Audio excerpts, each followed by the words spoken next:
안녕하세요 여러분, 널스 수연입니다.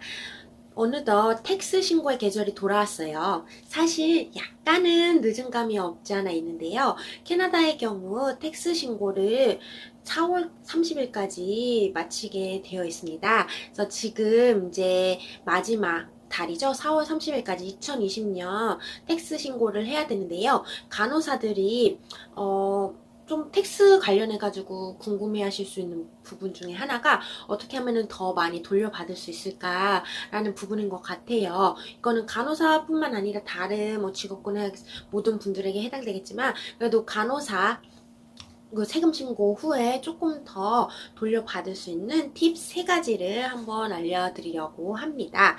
저는 텍스 신고를 할 때 보통 터보텍스라는 프로그램을 이용하는데요. 터보텍스는 가까운 월마트나 가까운 마트에서 이렇게 프로그램을 사실 수도 있고요. 온라인으로 결제를 하실 수도 있답니다. 그래서 이게 저는 계속 사용하는 이유가 편리하게도 지난번에 이용했던, 그러니까는 작년, 재작년 기록들이 다 거기 남아 있어서 비교를 쉽게 할 수 있다는 장점이 있어요. 그래서 이거를 사용하고 있고요. 이 프로그램으로 하면은 따로 세무사가 없이도 간편하게 텍스 신고를 할 수 있더라고요.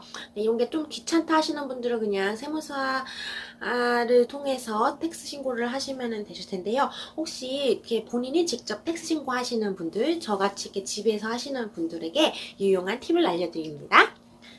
첫 번째 팁을 알려드릴게요. 간호사들 매년 간호협회에다가 협회비를 내잖아요. 협회비가 그지 저렴하지가 않아요.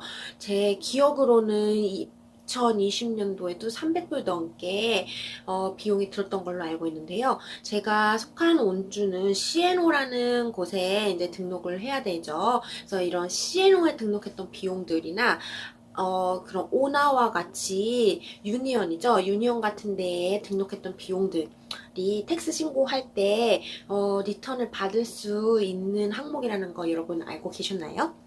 모르셨다면 이거 집중해 주세요. 여기 이제 텍스 신고를 할 때 그 항목을 자세히 보면 프로페셔널 이라는 그런 섹션이 있어요. 그래서 자기 전문 분야에서 들었던 뭐 협회 비용이라든지 유니온 비용들 같은 것들을 청구할 수 있게 되어 있는데요. 예를 들어서 저 같은 경우에는 CNO에 등록이 되어 있고요. RNAO에 등록이 되어 있어요. 그래서 그 2가지 등록 비용을 이제 추가로 이제 등록을 할 수 있을 텐데요. 이게 금액이 그렇게 큰 금액은 아니지만 그래도 이런 작은 금액을 더 추가를 하면 아무래도 돌려받을 수 있는 그런 돈이 약간 차이가 날 수가 있기 때문에 이 부분 놓치지 마시고 꼭 이렇게 등록을 하셔서 조금이라도 이득을 받으셨으면 좋겠어요. 그리고 2번째 방법은요. 이거는 병원에서 이렇게 할 수 있는 방법인데요. 보통은 병원 HR에서 처음 이렇게 뭐 계약을 성사할 때 매 달마다 더 세금을 부과하기를 원하면 얼만큼 세금을 더 내기를 원하냐 질문하는 게 있어요. 그래서 보통 제 주변에서 같이 일하시는 분들 보면 거기서 조금씩 더 세금을 더 낸다고 하더라고요. 그러면 결국에는 이제 12개월이 지나면 나중에 좀 더 많이 돌려받을 수 있다고 하더라고요. 그래서 보통은 50불에서 100불 정도 추가로 한 달에 이렇게 비용을 지불하게 되는데요.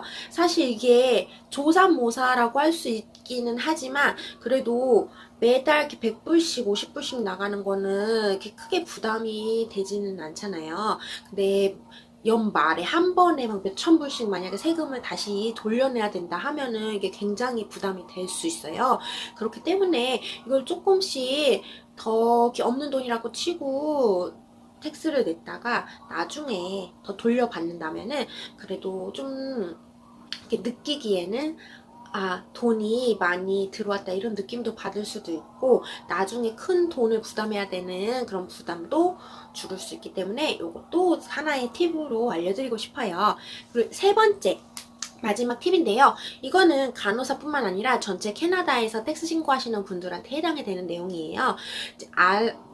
RST RSP라는 것이 있는데요. 이거는 연금이라고 보시면 돼요. 그래서 본인이 1년 동안에 벌었던 돈을 기준으로 해서 얼만큼 RRSP 납부할 수 있는지 그 범위가 다 개인마다 다르거든요. 그래서 그 범위 내에서 자기가 부을 수 있는 한도 내에서 돈을 RRSP에다가 적금을 해놓으면 그만큼은 이제 나중에 텍스 신고를 할 때 혜택을 받을 수가 있어요. 그래서 혹시라도 돈을 나중에 많이 텍스를 다시 내야 될 것 같다 하시는 분들은 미리 RRSP를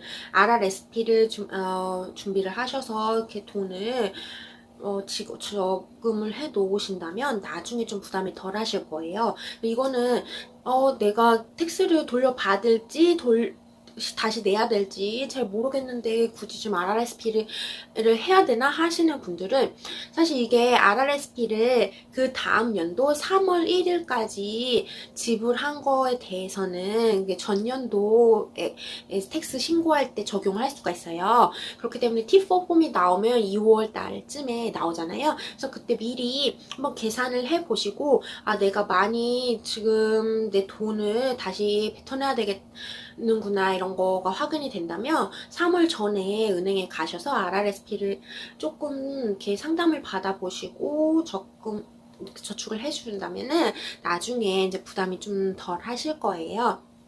그래서 이렇게 해가지고 이제 나중에 텍스를 돌려받는 것도 조금 더 많이 늘릴 수도 있고요. 그리고 많이 이렇게 뱉어내는 부담감도 줄일 수 있는 팁 3개를 알려드렸는데요.